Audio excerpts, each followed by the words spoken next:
Hello and welcome back to my channel. Thank you very much for watching. My name is Sian. Please subscribe if you'd like to see more videos. I'm sure you will find something that you like on this channel, so go and have a look after you've watched this video. Of course, I've got my autumn or fall to be read book list for you today, so I better crack on and show you what I've got. First up, I have Mad Adam by Margaret Atwood, and the blurb on the back says, Toby, a survivor of the man-made plague that has swept the earth, is telling stories. Stories left over from the old world, and stories that will determine a new one. Listening hard is young Blackbeard, one of the innocent crackers, the species designed to replace humanity. Their reluctant prophet, Jimmy the Snowman, is in a coma, so they've chosen a new hero, Zeb, the street-smart man Toby loves. As clever pigeons attack their fragile garden and malevolent paintballer scheme, the small band of survivors will need more than stories. It sounds intriguing. I'm really into Margaret Atwood books at the moment. I've always have been. There are absolutely loads on the shelves behind me.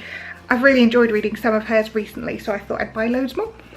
Next up, I have Will Grayson by John Green and David Luthen, sorry if I said that wrong, and the blurb on the back says, Will Grayson, meet Will Grayson.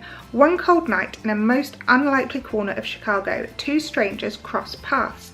Two teens with the same name running in two very different circles suddenly find their lives going in new and unexpected directions, culminating in heroic turns of heart and the most epic musical ever to grace the high school stage. I really love young adult fiction, and John Green's books are kind of spot on for me in that respect. Next up is a book called The Power by Naomi Alderman, and I've seen quite a few people reading this, and yes, I am that person who will see an Instagram post of a book and be like, right, buying that, because that's how susceptible I am to buying books. So this book is called The Power, and it says, all over the world, women are discovering they have the power. With a flick of the finger, they can inflict terrible pain, even death. Suddenly, every man on the planet finds they've lost control. The day of the girls has arrived, but where will it end? I mean, that sounds totally like dystopian, the kind of things that I really like to read about and are quite current at the moment. So I'm going to really look forward to reading that one. Then I have Thanks for the Memories by Cecilia Ahern. Most of you who watch my videos regularly will know I love Cecilia Ahern. I love the way she writes. I love how easy her books are to read, how likeable the characters are, but how deep they all are as well. She really paints a full picture of her characters and the stories. And the blurb on the back says, Joyce Conway remembers things she shouldn't. She knows about tiny cobbled streets in Paris which she has never visited, and every night she dreams about an unknown girl with blonde hair. Justin Hitchcock is divorced, lonely and restless. He arrives in Dublin to give a lecture on art and is persuaded to donate blood. It's the first thing to come straight from his heart in a long time. When Joyce leaves hospital after a terrible accident, her life and marriage are in pieces. All the while, a strong sense of déjà vu is overwhelming her and she can't figure out why. So it just sounds intriguing. As ever with Cecilia Ahern, she's got some nice strong characters in there and a nice plot twist, I imagine. Next up, I have The Underground Railroad by Colson Whitehead. This book popped up as a recommendation with The Power, so I bought it because, again, I'm slightly susceptible to being influenced when it comes to buying books. So this book says, Cora is a slave on a cotton plantation in Georgia, an existence made even more hellish by her status as an outcast among her fellow Africans. And she is approaching womanhood where a greater pain and danger awaits. So when Caesar, a slave recently arrived from Virginia, tells her about the Underground Railroad, Cora takes the momentous decision to accompany him on his escape to the north.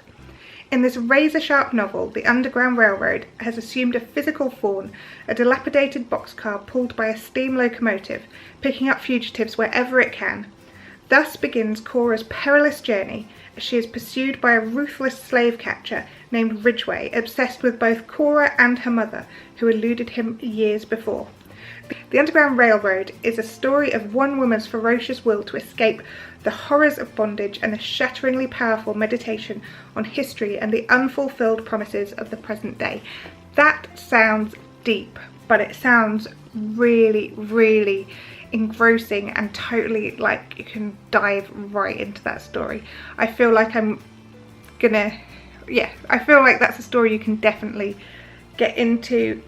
I have another Margaret Atwood book, and it is Hagseed, and a friend recommended this to me, and on the back it says, treacherously toppled from his post as the director of the Makasheweg Festival on the eve of his production of The Tempest, Felix retreats to a backwoods hovel to lick his wounds and mourn his lost daughter, and also to plot his revenge. After 12 years, the chance appears in the shape of a theatre course at a nearby prison. Here, Felix and his inmate actors will stage the Tempest at last and snare his traitors who destroyed him. But will it remake Felix as his enemies fall? Again, it sounds intriguing. I would love to get like inside Margaret Atwood's mind, because she's just a genius in terms of literary fiction. She's incredible. And the final book I have to read, I'm sure there will be more than these, but the final one I have is An Abundance of Katherines, another one by John Green. And on the back it says, 19 Katherines and counting. When it comes to relationships, Colin Singleton's type is girls named Catherine. And when it comes to girls named Catherine, Colin is always getting dumped. 19 times to be exact. On a road trip miles from home, this anagram-happy, washed-up child prodigy has $10,000 in his pocket, a bloodthirsty feral hog on his trail, and an overweight Judge Judy-loving best friend riding shotgun, but no Katherines. Colin is on a mission to prove the theorem of underlying Catherine predictability, which he hopes will predict the future of any relationship, avenge dumpies everywhere, and finally win him the girl. It just sounds bonkers, to be honest, but it sounds like a good read, and I'm looking forward to reading that one. That's it. Let me know if you've got any of those books on your to-be-read list, or if you've read any of them and what you thought of them. No spoilers, please. Hope you've enjoyed this video. If you have, give us a thumbs up. If you'd like to, then please subscribe, and I'll see you again soon. All right, bye.